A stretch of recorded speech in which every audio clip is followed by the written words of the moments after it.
El mal. Sección -1. Cuestiones sobre el mal. Prefacio. Esta parte de la obra, salvo los anexos finales, analiza el mal solo desde el punto de vista de la filosofía.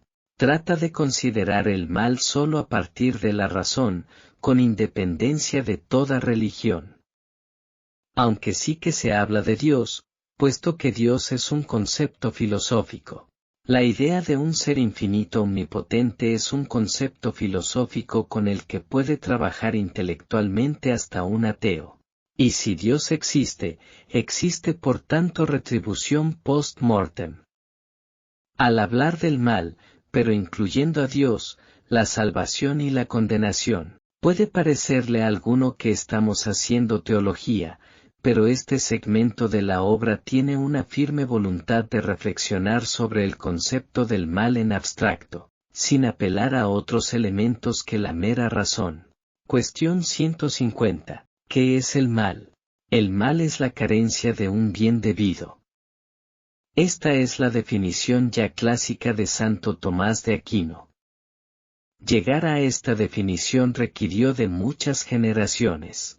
Alcanzar una objetiva y perfecta definición de este concepto no es algo que se haya conseguido en un momento, sino que por el contrario ha sido necesario el pensamiento consecutivo de muchos intelectuales a lo largo de siglos para dar con una fórmula tan exacta como precisa, además de breve.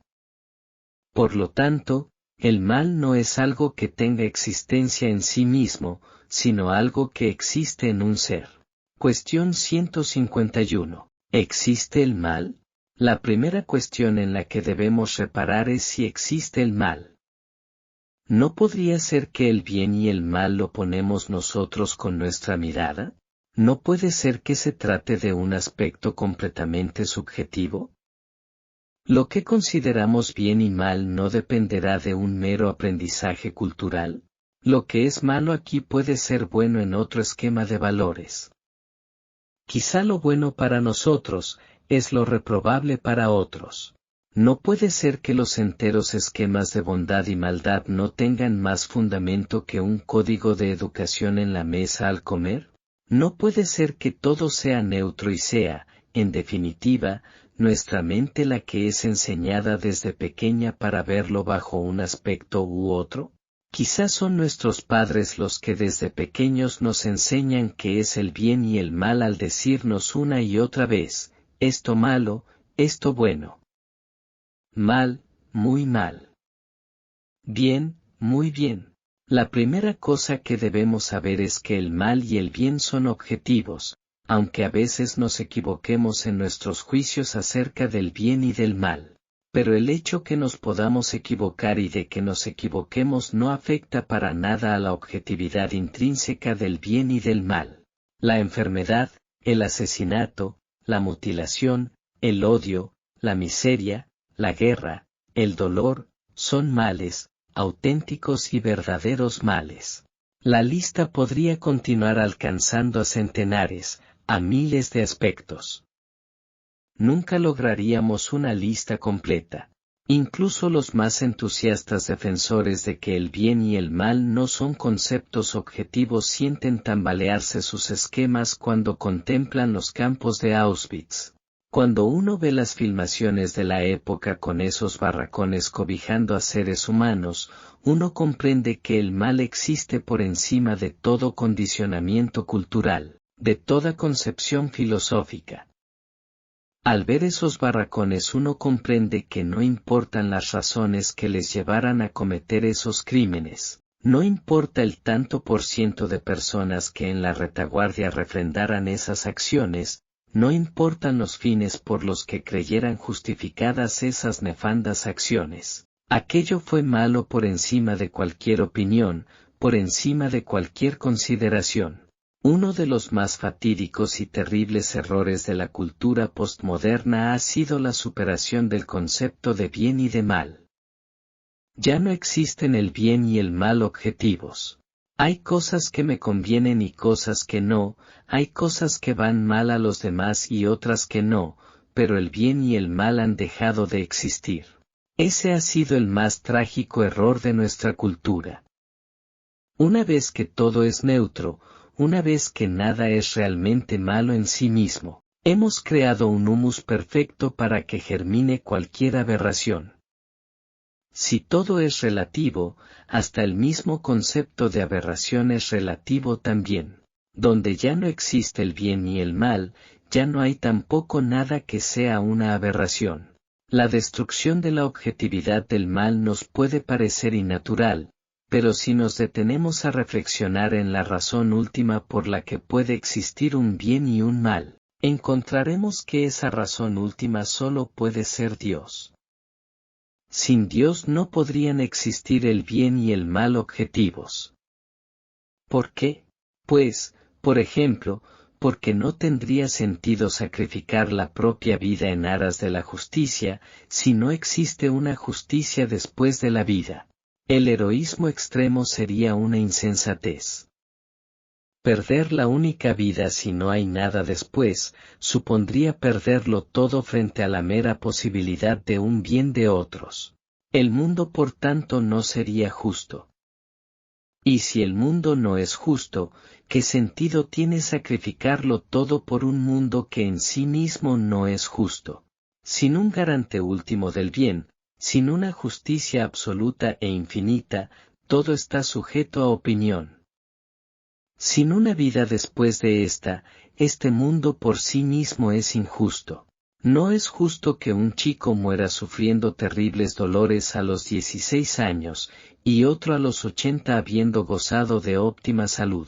No es justo que uno viva en la miseria y otro en la mayor de las riquezas. No es justo que a uno le salgan bien todas las cosas, y en otro se cebe la adversidad de un modo continuo. Si el mundo ha de explicarse por sí mismo, si no hay nada más que el mundo para explicar al mundo, hemos de concluir que el mundo es injusto. Y no valdría la pena sacrificar la entera existencia, la vida, por un mundo que no es bueno, sino malo e injusto, aunque en él haya cosas buenas. El sacrificio, la propia inmolación, serían una necedad. El egoísta sería el sabio. El egoísta, el vividor, el que disfrutase al máximo de su existencia sería el más inteligente. Esto ya lo comprendió San Pablo al afirmar: si Cristo no ha resucitado somos los más necios de los hombres. Como se ve, hasta en los mismos textos fundacionales del cristianismo aparece la idea de que la lucha hasta la inmolación por los más altos valores solo tiene sentido si existe una retribución post-mortem. Sin esa retribución, el mundo sería injusto. Sin esa retribución, el epicúreo sería el más inteligente de todos. Y el sanguinario sería tan solo un personaje más de la variada fauna humana. Pero ¿tendría sentido parar los pies al hombre sanguinario si he de hacerlo a costa de poner en peligro mi vida? ¿Tendría sentido tal cosa si el mundo entero no es más que una selva regido por las leyes de la selva? Querer cambiar esas leyes sería una tarea vana. Un mundo así sería un mundo irredimible por su propia naturaleza. La idea de construir una ética desde la concepción de que todo acaba en este mundo, solo se podría sustentar en que la vaga idea de que cuando se hace el bien uno se siente bien consigo mismo. Pero ¿qué pasa si uno se siente bien siendo un perfecto egoísta? Habría que convenir en que bien y mal son relativos y sujetos a 1000 opiniones diversas. Por eso el bien y el mal solo pueden ser objetivos si hay un garante final, si hay una justicia infinita y perfecta. En definitiva, solo existe el bien y el mal, si existe Dios. Solo Dios garantiza la objetividad e intangibilidad de estos dos conceptos de bondad e iniquidad. Claro que la aceptación de que existe un bien y un mal objetivos, tiene mucho que ver con la idea de si es posible conocer la verdad. Ese es otro de los nefastos frutos del postmodernismo, pensar que ya no existe la verdad. En un mundo donde no existe la verdad, sino miles de opiniones, no puede existir un bien y un mal objetivos. Pero aquí, como antes, solo puede existir la verdad objetiva si existe un garante de la verdad. El único garante de la verdad solo puede ser Dios. Sin una divinidad viviríamos en un universo donde nunca se podría estar completamente cierto de que hasta nuestros más seguros esquemas y fundamentos no estén equivocados. ¿Y si resulta que nuestras verdades más absolutas están equivocadas? El proceso de duda acerca de la verdad, e incluso acerca de si existe la verdad, puede ser llevado al infinito. Solo la existencia de un ser que sea el fundamento definitivo de la verdad puede poner fin a ese proceso infinito de duda. Solo Él puede proveer de un sostén definitivo a los fundamentos de la verdad, a los fundamentos de la posibilidad de la verdad. Cuestión 152. ¿Cuáles son los tipos de mal? La variedad posible del mal es infinita. El lienzo La Gioconda es un bien, mientras que es un mal. Ese mismo lienzo con una vandálica rasgadura en pleno rostro. El lienzo sigue siendo un bien, la rasgadura es un mal, el mal existe en un bien, en un ser. Un rostro feo es un mal. El rostro es un bien, pero es un mal que sea feo. La sequía que provoca hambruna, un incendio forestal, la desaparición de una especie animal, un vertido de petróleo en el mar, una enfermedad, la lista de males posibles es infinita. Hay infinitos males posibles. Podemos imaginar infinitos seres posibles, pues bien, cada ser admite infinitas posibilidades de deformación, infinitos grados de degradación. Pero el mal por antonomasia, el peor mal de todos, es el mal moral, es decir, cuando el hombre hace el mal moral, cuando el hombre a sabiendas decide hacer el mal que sucede por culpa de la naturaleza, el mal que sucede por un error, por una imprevisión, es un mal inculpable. El peor mal, el mal cualitativamente distinto de todos los males inculpables, es el mal que se produce cuando un ser libre decide asumir sobre sí la culpa de cometer el mal. Cuestión 153. ¿Es el mal un concepto religioso? Ha sido mi propósito, al escribir las reflexiones anteriores, construir un sistema acerca del bien y del mal que fuera válido para cualquier persona, con independencia de sus creencias y convicciones. Y he querido que la construcción de razonamientos fuera válida para todos porque la lógica, si está bien construida, debe ser válida para todos. Ahora bien, sin concepto de divinidad no existe justicia infinita. En un universo sin justicia no existiría el bien, y por tanto tampoco el mal. Luego el concepto de mal es un concepto ético. Sin Dios, la ética es sólo una declaración de buenas intenciones. La ética sin Dios sería como un coche de bomberos en medio de un incendio de dimensiones cósmicas. El concepto de bien y de mal no requiere del concepto cristiano de redención, pero sí que precisa del concepto de Dios. El ateo y el agnóstico pueden ser buenas personas, un honrado ciudadano, un buen padre de familia, pero en el momento en el que se le coloque en una situación heroica, en una situación límite, se planteará qué sentido tiene no sucumbir al mal, se planteará si tiene sentido el no sucumbir al mal si las cosas son llevadas al extremo. ¿Hasta qué punto el bien sigue siendo un bien si su defensa me provoca un mal máximo? Si yo, juez, sé que por emitir una sentencia correcta, me van a matar a mi mujer e hijos, ¿hasta qué punto el bien que hago no se convierte, en realidad, en un mal para mí? Solo una retribución post-mortem da sentido al bien. Sin esa retribución, el ejercicio heroico del bien se convierte en una injusticia para el que lo practique. Se convertiría en un acto heroico en pro de un mundo sin sentido. En un acto generoso en pro de un mundo de egoístas. Sin una justicia infinita, la práctica del bien heroico se convierte en algo muy loable, tan loable como carente de razón. Si Dios no existe, todo es lícito. Si todo es lícito, solo admitiré como norma para mí mis criterios de conveniencia. Si todo es lícito, nada es malo. Y si algo es malo, te fastidias. Este razonamiento puede resultar cruel, pero impecable desde un punto de vista sin Dios, sin retribución, sin justicia definitiva. Por el contrario, en la visión cristiana, musulmana, budista, platónica, masónica, etc., existe una visión del cosmos como orden. Por el contrario, sin Dios, sin posibilidad de conocer la verdad, sin la existencia de conceptos objetivos, el universo no es un orden. En esta selva cósmica no habría posibilidad alguna de pedir cuentas a nadie, no podemos invocar una razón superior para hacer o no hacer algo. En la ley de la selva, todo está permitido. La ley de la selva es el triunfo de la voluntad.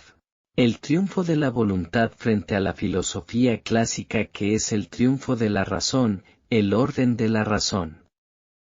En el orden de la razón, el mal es un mal porque es malo. En el orden de la mera voluntad, la voluntad como razón última, el mal deja de ser un mal si lo deseo como bien. Cuestión 154. ¿Hasta dónde puede llegar el mal? El mal no tiene límite. Por mala que sea una persona, todavía puede degradarse más. No existe un fondo, no existe un punto en el que no pueda caerse más bajo. Uno todavía puede encontrar modos de hacer más daño al prójimo, modos de hacer sufrir más a una persona. Cuestión 155. ¿No existe el mal infinito? No, el mal siempre se asienta en un ente, siempre se trata de la degradación de un ser concreto. El mal no existe en sí mismo como ente. No existe la esencia del mal como ser. No existe el mal en estado puro. El mal existe siempre en una medida, la medida de la deformación, y por tanto siempre es limitado. Por eso es imposible que exista un Dios del mal. El concepto de ser infinito puede existir, no tiene contradicción en sí mismo. Pero el concepto de mal, puesto que es una carencia, no puede existir de un modo infinito. Reflexionando sobre esta cuestión al escribir estas páginas me pregunté algo que nunca se me había planteado. Lo mismo que existe un ser infinito, ¿no podría existir un ser infinito pero que se hubiera deformado infinitamente? Solo un ser infinito admitiría una deformación infinita, una infinita degradación de todo su ser ilimitado. Eso es así. El problema es que para degradarse ese ser infinito debería desear algo desordenado. Y el ser infinito, al tener toda la plenitud del ser, nada puede desear fuera de sí. Luego para Dios es imposible la tentación. Dios no puede pecar, porque nada puede atraerle hacia el mal. Dios no puede desear nada fuera de sí. Así que la posibilidad de una carencia infinita en un ser infinito es metafísicamente imposible. Cuestión 156. ¿Está Dios por encima del bien y del mal? Ni Dios está por encima del bien y del mal. Ni Dios está por encima de la verdad. Las cosas son buenas no porque Dios lo haya dicho, sino porque son buenas. Y son malas, porque son malas en sí mismas. La justicia, la misericordia, la caridad, la paciencia, son buenas en sí mismas. Dios no podía haber dicho, he decidido que el egoísmo, la mentira, la traición, los celos, serán vuestras virtudes. Dios no es quien decide lo que es la verdad. La verdad es en sí misma. Que 1 igual a 2 es algo que ni Dios puede cambiar, porque es así. Nada ni nadie está por encima del bien ni del mal. La lógica es algo objetivo, es una especie de matemáticas de los conceptos, nadie está por encima de esas matemáticas conceptuales. Cuestión 157. ¿Cuál es el mayor mal? Sin duda el odio. El odio puede descargarse contra 4 objetos: Dios, los hombres, lo que nos rodea, uno mismo. Hay quien llega a odiar esas 4 cosas con todas sus fuerzas. Es el grado final de la mayor degradación moral.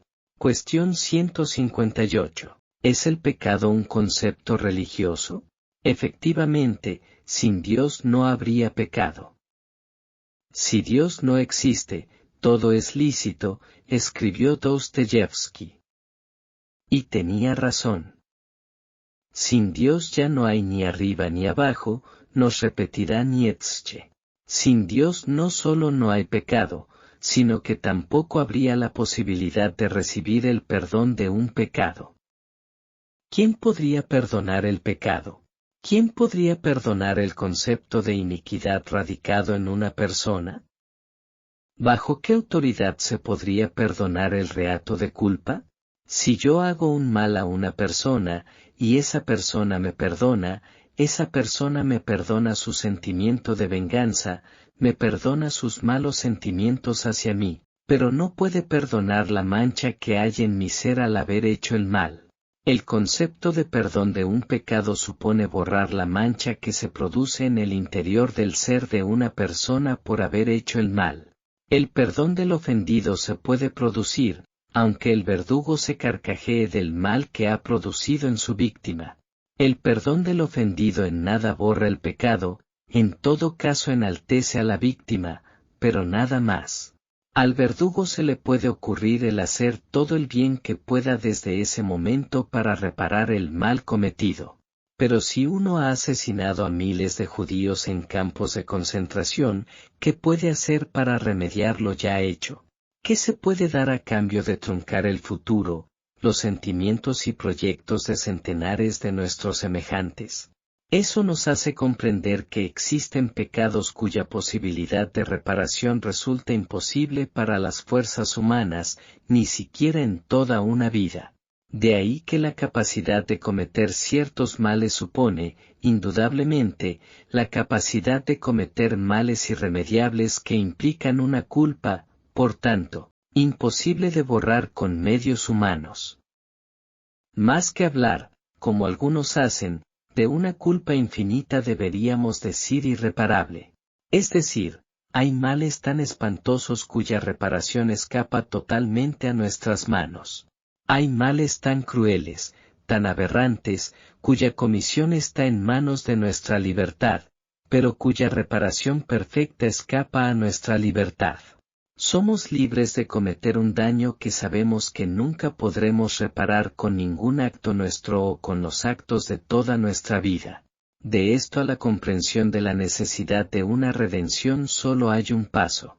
Cuestión 159. ¿Hay algún mal imperdonable? Por pura lógica, sin necesidad de que Dios nos lo haya revelado, se puede comprender que es imposible que exista un mal que por sí no pueda ser perdonado por un ser infinito. El mal siempre será finito. Ahora bien, desde el momento que existe la libertad, el libre albedrío puede mantenerse en una postura de no arrepentimiento. El creador del libre albedrío respeta ese libre albedrío, de lo contrario no lo hubiera creado. Además, hay pecados que requieren de una justicia infinita. Hay pecados de tal gravedad que exigen una restitución del orden quebrantado. El orden del universo, el orden de las cosas, la armonía de todas las cosas que existen, requiere que una violación grave, consciente, pertinaz y sin arrepentimiento de ese orden sea reparado. Por eso la eterna exclusión de la bienaventuranza para el que voluntariamente se ha convertido en un inicuo y no se arrepiente, es una consecuencia lógica del ser de las cosas. No podía ser de otra manera. El infierno no es una creación de Dios, es una consecuencia lógica del ser de las cosas, una justa reparación del orden violado. Cuestión 160. ¿Con la sola razón sabríamos que existe la condenación eterna? Desde el momento en que consideramos que puede existir un ser infinito, desde el momento en que sabemos que existe el mal, es inevitable pensar que puede existir un estado de mal perpetuo que excluiría de la felicidad eterna. La cuestión acerca de la existencia de una condenación eterna no es algo que necesariamente tenga que provenir del contexto de revelaciones religiosas. Basta la mera razón natural para que la cuestión surja. Además, que existe el infierno sobre la tierra es un hecho evidente, utilizando la palabra infierno de un modo lato. Infiernos personales indudables son los espíritus de los hombres que viven carcomidos por el odio y la agresividad. La cuestión es si este estado de infierno personal puede prolongarse de un modo indefinido o necesariamente en todos tiene un final. Se mire como se mire, la condenación eterna sería la consecuencia lógica de dos factores simultáneos. 1. La comisión de pecados muy graves. 2. La libertad manteniendo un estado de obstinación en tales acciones. Si estos dos factores se dan simultáneamente, cualquier mente humana puede comprender que, con independencia de toda religión, la exclusión de la bienaventuranza sería una consecuencia lógica. La alternativa a esta condenación sería la de un Dios que crea la libertad, pero destruye la libertad cuando no sale lo que Él quiere. Cuestión 161. ¿Solo se condenan los que quieren? Nadie quiere condenarse voluntariamente, son nuestras acciones las que nos excluyen de la bienaventuranza. De la misma manera que nadie quiere pasar sus años de vida sobre la tierra sumido en el odio y el deseo del mal al prójimo, aunque, de hecho, hay gente así.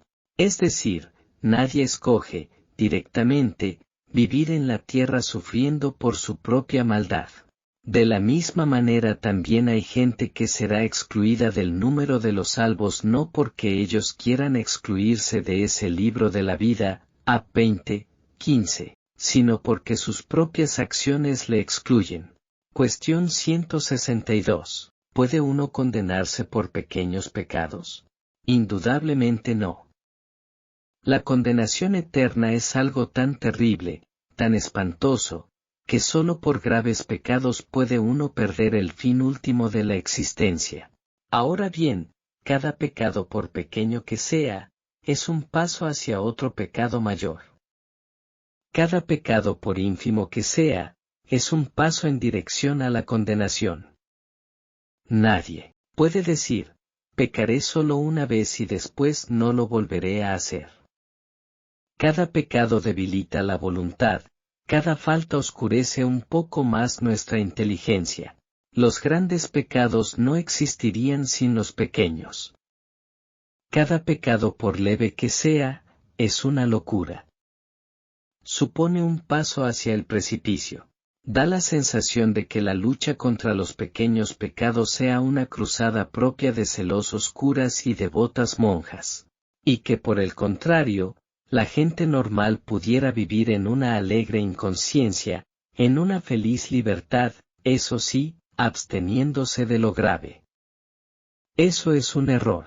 Todos desde el momento en que somos conscientes de que existe la divinidad, debemos ser conscientes de que existe la posibilidad de la eterna exclusión del goce de esa divinidad. Y por tanto, desde ese momento debemos recapacitar de que lo pequeño nos prepara para lo mayor. Cada paso en sí mismo considerado es muy pequeño, pero si hay un precipicio detrás, un pequeño paso hacia ese abismo es un peligro muy grave. Cada pecado no solo debe ser considerado en sí mismo, sino además como un peligro para males mayores. Cuestión 163. ¿Dónde está la raya divisoria entre el mal realizado en grado sumo y la locura? La pregunta surge, de forma espontánea, al analizar casos como el de Hitler, Nerón, el dictador Bekase en Uganda u otros personajes menos importantes pero que hacen que nos cuestionemos si eran hombres inicuos o más bien enfermos mentales. Lo primero de todo hay que tener clara la distinción entre desorden mental y pecado. En el mal moral una persona opta por hacer el mal. En la patología mental la capacidad de raciocinio se ve alterada y la mente llega a conclusiones erróneas. En la enfermedad la razón llega a conclusiones erróneas sin querer. El enfermo busca alcanzar la verdad a través de la razón, y la razón le lleva al error. En el mal moral, la persona llega a una conclusión correcta: esto es malo. Pero desea hacer el mal, bien sea porque considera que está justificado, bien por beneficio propio, o por otro motivo. El enfermo tiene un problema con la razón. El inicuo tiene un problema con la voluntad. Ambos pueden hacer el mal, pero uno hace el mal porque se equivoca, el otro porque quiere. Insisto, el que hace el mal porque quiere lo puede hacer por dinero, por sufrir un chantaje, por amor a la patria, por lo que sea, pero sabe que hace el mal. La distinción entre ambas realidades es nítida y clara. El problema es que el mal llevado a sus peores límites, conlleva una deformación de la razón. Es decir, la razón es lentamente deformada por la voluntad. Al final, los razonamientos de la mente están oscurecidos, deformados, degradados. La persona está firmemente convencida de estar haciendo lo que debe, o de que es inocente, o de que su acto es neutral, etc. Esos casos extremos, cuando son llevados a juicio, se plantea la cuestión: ¿estamos ante un enfermo o ante un criminal? La maldad consumada hasta sus máximos extremos lleva a tal deformación del razonamiento que exteriormente se asimila en muchos aspectos a una patología. En mi opinión, el modo de salir de este nudo gordiano es analizar si esa deformación del razonamiento se ha producido como fruto de un proceso libre y deliberado en el que la persona se ha ido acostumbrando a ir cometiendo maldades cada vez mayores, o si por el contrario desde el comienzo todo fue fruto de un indeliberado mal funcionamiento de la mente que se fue agudizando. Este creo que es el verdadero quid de la cuestión: analizar el proceso por el que la persona llegó a hacer lo que hizo. Puede parecer que haber tocado esta cuestión acerca de un personaje tan concreto tenga un interés más histórico que espiritual, pero por el contrario es una cuestión de índole estrictamente espiritual cuya conclusión es evidente: el mal llevado a sus extremos parece una locura. Ya he dejado claro más arriba que el enfermo mental no es responsable de sus acciones, o no lo es plenamente. Pero hay pocos enfermos mentales. Con lo cual hay que recordar a la gente que el mal no es fruto de la inadaptación social, traumas de la infancia, problemas subconscientes o condicionamientos sociales, sino que ante todo es fruto de una decisión libre. Si quiero hago el mal, si no quiero no lo hago. Es así de sencillo. Y así de complicado. Cuestión 164. ¿Qué significa que Dios sondea los abismos? En la Sagrada Escritura, Dan 3,55, se nos ofrece este magnífico versículo: Bendito eres tú, que sentado sobre querubines, sondeas los abismos, a ti gloria y alabanza por los siglos. ¿Qué significado puede tener esta afirmación de que Dios está sentado si es espíritu? ¿Qué necesidad tiene de sondear nada? Evidentemente el lenguaje es antropomorfo. Dios lo conoce todo perfectamente y no necesita sentarse en ningún sitio.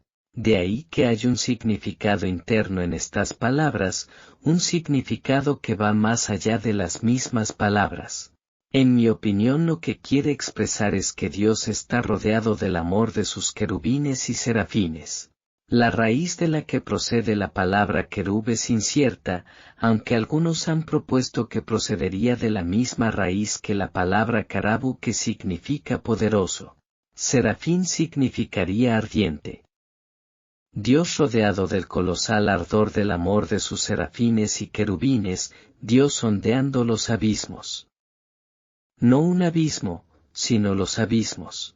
El abismo del amor y el abismo del odio. El conocimiento de Dios contempla, una y otra vez, hasta donde ha llegado el poder de la luz y la bondad, hasta que cimas ha descendido la iniquidad. Por toda la eternidad, por los siglos de los siglos, ante Él, ante su trono, están ante su vista ambas cimas. Una cima la ha llenado a rebosar con su agradecimiento. La otra cima es un abismo de tinieblas donde reina la muerte. Que Dios se apiade de nosotros. Kyrie eleison.